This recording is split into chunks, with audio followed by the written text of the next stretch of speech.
மாண்புமிகு சட்டப்பேரவை தலைவர் அவர்களே வணக்கம்.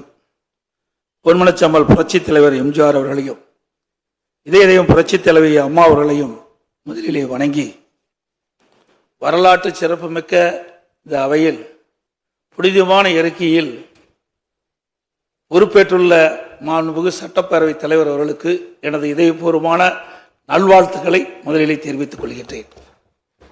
அதேபோல பேரவை துணைத் தலைவராக தேர்ந்தெடுக்கப்பட்டுள்ள அவர்களுக்கும் என்னுடைய வாழ்த்துக்களை தெரிவித்துக் கொள்கின்றேன். ஏனென்று சொன்னால் சட்டப்பேரவை தலைவர்களையும் துணைத் தலைவரும் பெயர் குறிப்பிடக்கூடாது என்பது மரபு இருக்கின்ற காரணத்தினாலே நான் பெயரை குறிப்பிடவில்லை. ஆகவே அனைத்து இந்திய அண்ணா திராவிட முன்னேற்ற கழகத்தின் சார்பாக சட்டப்பேரவை தலைவராக பொறுப்பேற்றுள்ள தங்களுக்கும் சட்டப்பேரவை துணைத் தலைவராக பொறுப்பேற்றுள்ள அவர்களுக்கும் இதயபூர்வமான நல்வாழ்த்துக்களை இந்த நேரத்தில் தெரிவித்துக் கொள்கின்றேன். இன்றைக்கு ஆளுங்கட்சி எதிர்கட்சி என்று பாராமல் இன்றைக்கு தாங்கள் இந்த பக்கமும் அந்த பக்கமும் சாயாமல் நடுநிலையோடு வைக்கும் தராசு போல நீங்கள் என்றும் செயல்பட வேண்டும் என்று அன்போடு இந்த நேரத்தில் கேட்டுக்கொள்கின்றேன். எந்த அளவுக்கு எதிர்கட்சிகளுக்கு பேசுவதற்கு வாய்ப்பு கொடுக்கின்றீர்களோ அந்த அளவுக்கு உங்களுடைய அரசு சிறப்பாக செயல்படும். ஏனென்றால் மக்களுடைய பிரச்சனையை எடுத்து வைப்பது எதிர்கட்சியினுடைய கடமை. ஆகவே எதிர்கட்சியினுடைய கடமை சிறப்பாக செயல்படுவதற்கு அனைத்து எதிர்கட்சிகளுக்கும் முழுமையான நேரத்தை ஒதுக்கி கொடுக்க வேண்டும் என்று அன்போடு இந்த நேரத்தில் கேட்டுக்கொள்கின்றேன். நீங்கள் ஏற்கனவே அனைத்து இந்திய அண்ணா திராவிட முன்னேற்ற கழகம் பொன்மனச்சம்பல் புரட்சித் தலைவர் எம்ஜிஆருடைய ஆட்சி காலத்திலே நீங்கள் சட்டமன்ற உறுப்பினராக இருந்து பணியாற்றியவர்கள். மாண்புமிகு அம்மாவுடைய காலத்திலும் சட்டமன்ற பணியாற்றியவர்கள்.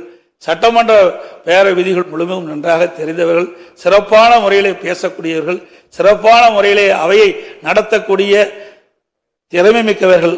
ஆகவே அப்படிப்பட்ட ஒரு அற்புதமான ஒரு நிகழ்த்தக்கூடியவர்களுக்கு ஒரு நல்ல வாய்ப்பை நீங்கள் பெற்றிருக்கிறீர்கள். இந்த புனிதமான ஆசனத்திலே அமர்ந்திருக்கின்றவர்கள் எங்களுக்கும் அனைத்து இந்திய அண்ணா திராவிட முன்னேற்ற கழகம் மட்டுமல்ல அனைத்து எதிர்கட்சிகளுக்கும் போதுமான நேரத்தை ஒதுக்கி கொடுத்து மக்களுடைய பிரச்சனையை அரசுடைய கவனத்துக்கு எடுத்து செல்வதற்கு நீங்கள் நல்ல வாய்ப்பை தர வேண்டும் என்ற இந்த நேரத்தில் தெரிவித்து, மாண்புமிகு முதலமைச்சராக பொறுப்பேற்றுள்ள மாண்புமிகு முதலமைச்சர் அவர்களுக்கும் எனக்கு இதயபூர்வமான நல்வாழ்த்துக்களை இந்த நேரத்தில் தெரிவித்துக் கொள்கின்றேன்.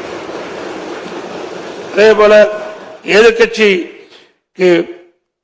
எதிர்கட்சி தலைவராக பொறுப்பேற்றுக்கிடும் தங்களுக்கும் மாண்புமிகு அமைச்சர் பெருமக்களுக்கும் இங்கே வெற்றி பெற்று தேர்ந்தெடுக்கப்பட்டிருக்கிற அனைத்து சட்டமன்ற உறுப்பினர்களும் எனது மனமார்ந்த நன்றி தெரிவித்து விடைபெறுகின்றேன். நன்றி, வணக்கம்.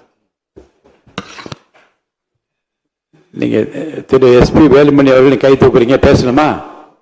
பேசுங்க.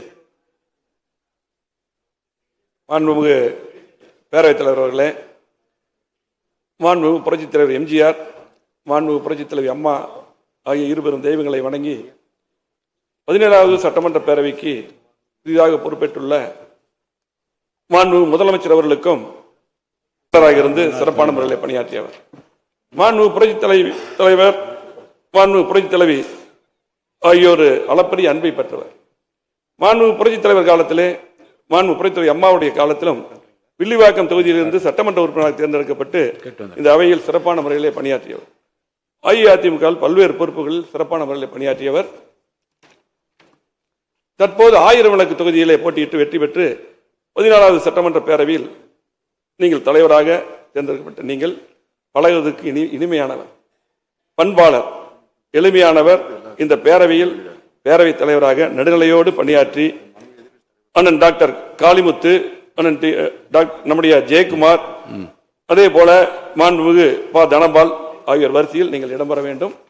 அதே போல இந்த அவையின் மரபும் மாட்சியும் மதிப்பும் காக்கப்பட வேண்டும்.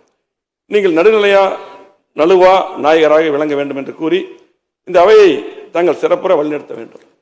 அதே போல பேரவை துணைத் தலைவராக தேர்ந்தெடுக்கக்கூடிய துறையூர் தொகுதி சட்டமன்ற உறுப்பினர் திரு மு ரவிசங்கர் அவர்களுக்கு எனக்கு மனமார்ந்த வாழ்த்துக்களை தெரிவித்துக் கொள்கிறேன்.